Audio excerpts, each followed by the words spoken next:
Let me get some water.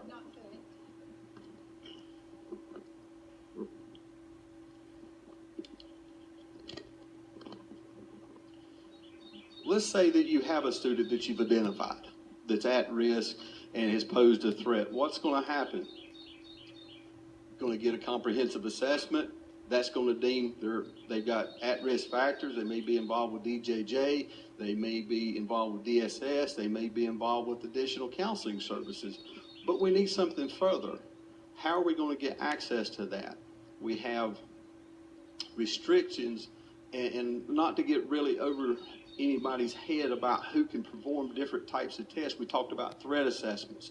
Threat assessments can involve different types of instruments that identify high risk, low risk, medium risk. But what are we going to do with that information? How are we going to impact the kid's life? If we say, yes, they are, they have these types of issues, but how are we going to ensure that they get it? That's one of the problems that we have.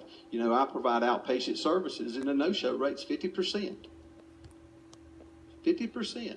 We have to about double book people to get them to come in so we can be effective.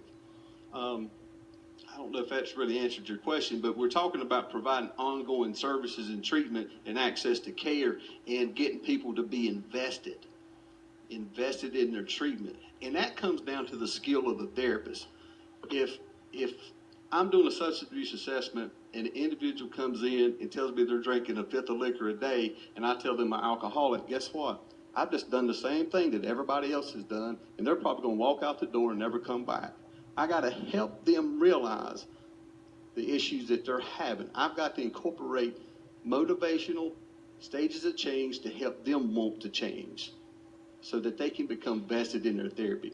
People walk around all the time with schizophrenia, major depression, bipolar, and it's being managed effectively because they have bought into it. They are vested in their therapy. They're vested in their medication.